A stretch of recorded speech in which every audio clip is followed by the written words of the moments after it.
Ciao from Venezia. Let's explore! Hello everyone and welcome back to the channel. Join us in this video as we explore Venice for a few days in spring. We will be visiting some of the major tourist attractions including Burano.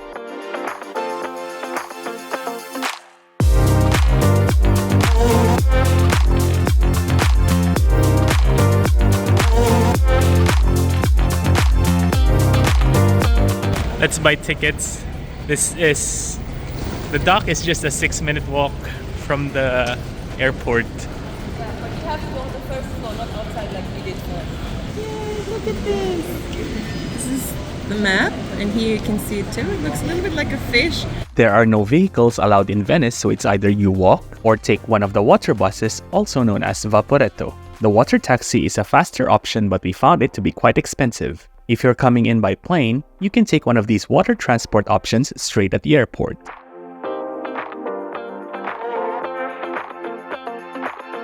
Okay, let's carry the suitcases. This is the reality that you maybe don't see often.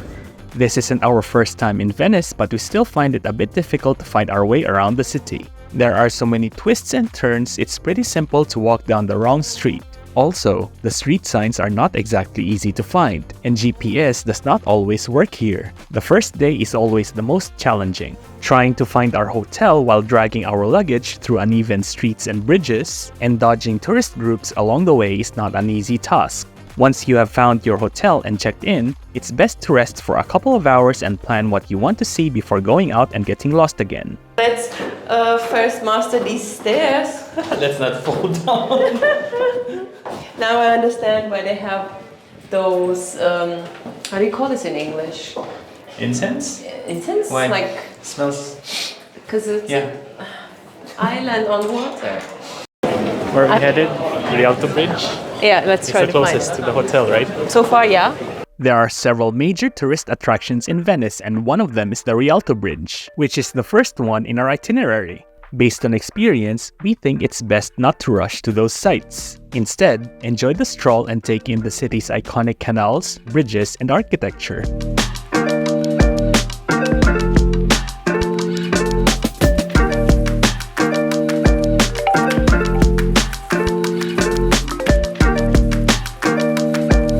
The Rialto Bridge is a stone arch bridge and the oldest of the 4 bridges spanning the Grand Canal in Venice. It has been rebuilt several times since its first construction as a pontoon bridge in 1173, and the present stone bridge, which began to be constructed in 1588 as a single span by Antonio da Ponte, was completed in 1591. The engineering of the bridge was considered so audacious that architect Vincenzo Scamozzi predicted future ruin, but the structure defied its critics to become one of the architectural icons of the city. It can get really crowded here, and if you haven't caught the news on social media, there are a lot of pickpockets lurking around, especially during summer. So, be careful with your stuff or just leave your valuables at the hotel. The views in the area around the bridge are quite stunning, and it is definitely tempting to have dinner in one of the many restaurants along the canal. But do note that prices are bloated and the quality of the food may not be what you expect.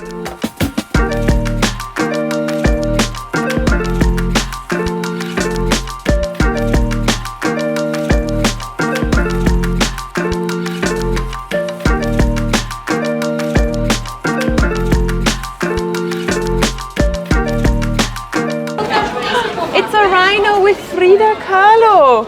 These are the famous masks, right? Yeah, Venice is famous for the carnival in February, and then you have all kinds of old style marks, and then obviously new styles, like it's a crocodile, and there's a bowl with Gustav Klimt, the kiss on it. Yeah. It's crazy.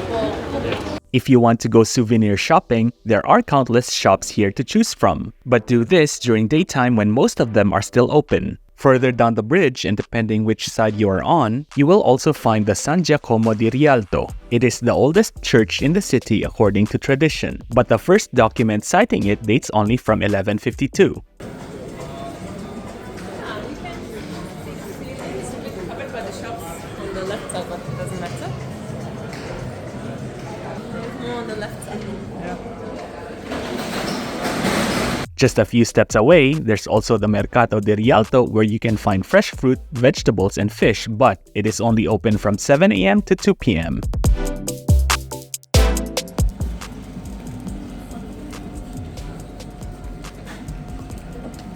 Should we get? Yeah. They have huge macarons. No? The normal Yes. ones. Ice cream. We capped off our day with some gelato. But how do you know if a place is good? The gelato should not be stacked up like a mountain, does not have bright colors, and the gelateria is using metal containers. Compare it. Yeah. Is it a photo? Like here? Oh, wait. It's on this side. It's on this side. Sorry. Take it. Oh, here we go. Ciao. Marquis is good.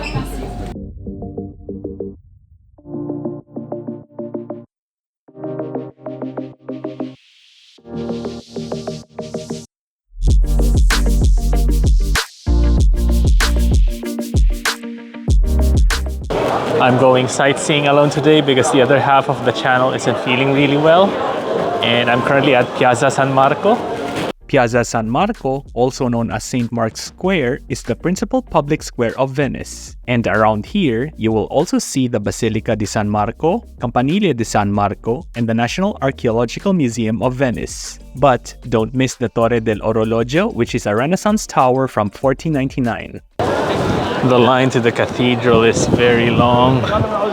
It only costs €3 to go in, but I'm not sure if it's worth the wait.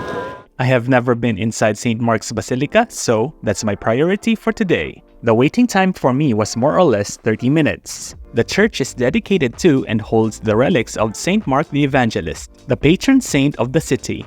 The present structure is the third church, begun probably in 1063 to express Venice's growing civic consciousness and pride. This was also the case in many other Italian cities wherein they rebuilt or erected their cathedrals on a grand scale in the mid-11th century.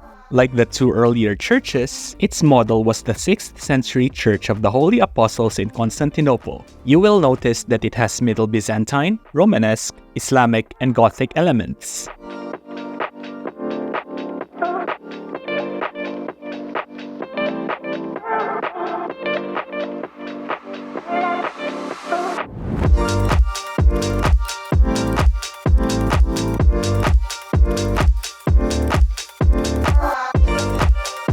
Many of the columns, reliefs, and sculptures were spoils taken from the palaces, churches, and public monuments of Constantinople as a result of the Venetian participation in the Fourth Crusade. Among the plundered artifacts brought back to Venice were the 4 ancient bronze horses that were placed prominently over the entrance. What you can see now outside are replicas, and the original statues are put on display in the Basilica's museum as they were damaged from air pollution. You need to buy a separate ticket to access this area, but it doesn't cost as much compared to the city's other tourist attractions.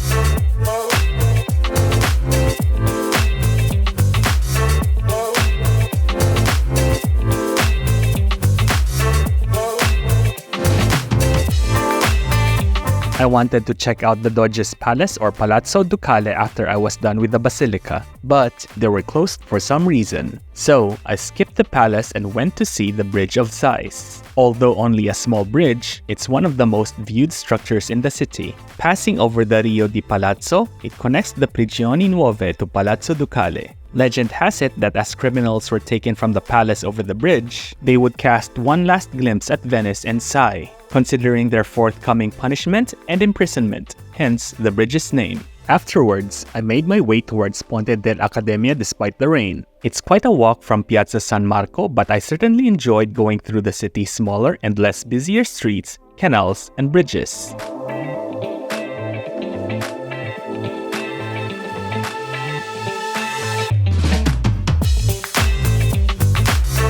The Canal Grande is the largest of the hundreds of canals that connect the various islands that make up Venice. Over 170 buildings, dating from as early as the 13th century, line the banks of the canal. The view from the Ponte dell'Accademia is stunning both during the day and at night. From here, you will also see the dome of the Basilica di Santa Maria della Salute towering above the skyline. On my way back to the hotel, I passed by Piazza San Marco again and found out why Palazzo Ducale was closed. There's a big event by Bulgari unveiling its new collection of high jewelry and watches, and attended by its celebrity brand ambassadors. The next day. So we're having this for breakfast. Yeah, we're in Cobb. This is olives. And this is with sunflower seeds and flax seeds. Our plan for today is to explore Burano, one of the islands in the Venetian lagoon, and is known for its small, brightly painted houses. The best way to reach the island from Venice is to take the Line 12 ferry from Fondamente Nove, which takes around 45 minutes including transfers. If you missed the last one, don't worry, it departs every 20 minutes. We're here. The island is considered among the 10 most colorful places in the world. The colors of the houses in Burano follow a specific system. In the past, if someone wishes to paint their home, they must send a request first to the government, who will then respond on which colors are permitted for that lot. But that is no longer the case today. You can choose any color you like as long as it's not identical to your neighbors. The reason for painting the houses in different colors is more practical than you might think. Since each house is quite small and occupied by big families, the children would treat the area immediately outside and around their home as an extra room. The locals would also keep things outside, wash items, and even set up a table to eat during the warmer months. Having a unique color for each house was important to set the boundary as to what's your area and that of your neighbor. There is no need to spend an entire day here. The fishing village is small and it is not jam-packed with all sorts of sights to tick off. It's more about wandering around and taking it all in.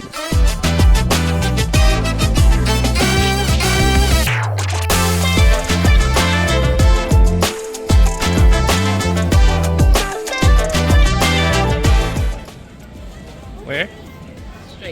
Straight. Into the mouth of people. Is he lost? He looks lost.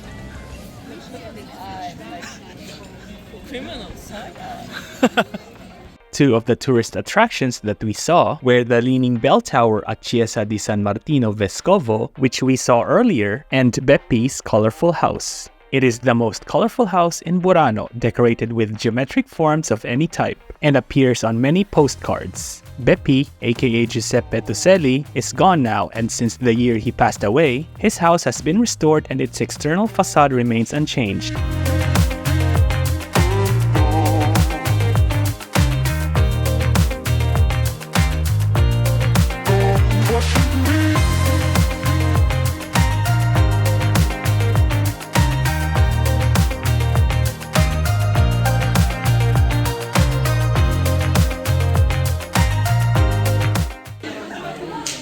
There's a cat? Yeah, a ginger cat was up there. There's another one. I told you these are like cats. Like nice memories. Like you can buy something. Oh my god, here they have photos of the cats. There. After spending most of the day in Burano, we visited Libreria Acqua Alta. It's composed of a number of packed rooms, stacked wall-to-wall with books, magazines, maps, and souvenirs such as calendars, postcards, and magnets. There are more.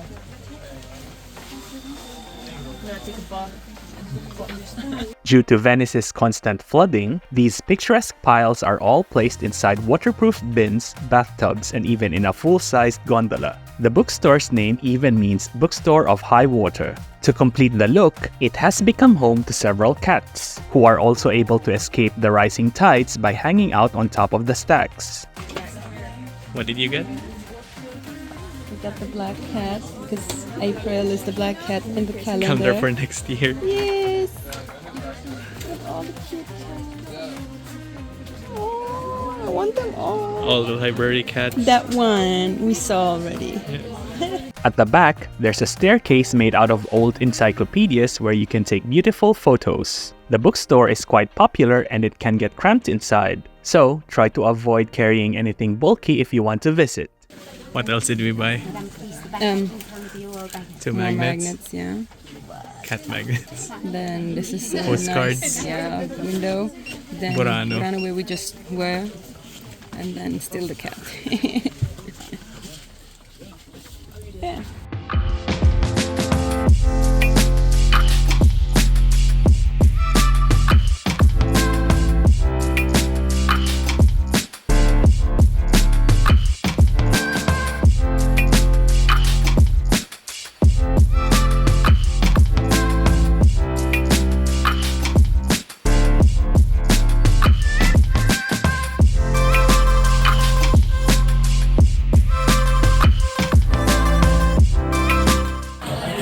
buy dinner here already? Pizza with zucchini and cheese on top. This one looks so good, like the classical. We have our pizza. Oh, they're so hot. We wanted to extend one more night in our hotel, but unfortunately, it was fully booked.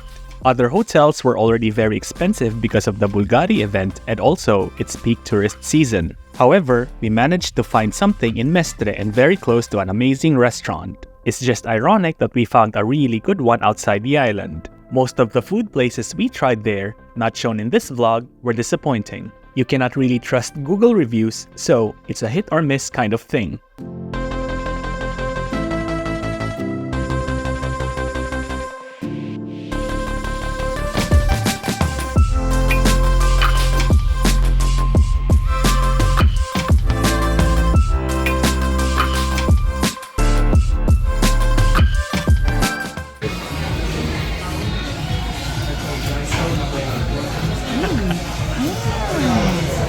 Good? Oh my god, yeah.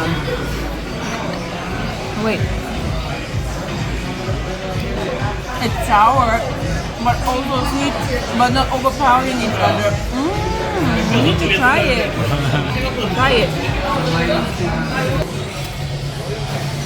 I like it. Quite good, not too sweet. It's not like you can tell it's made of sugar. So, that concludes our trip to Venice, and we're off to Imola. See you in the next video. Getting ready for some shots. Shots. Everybody!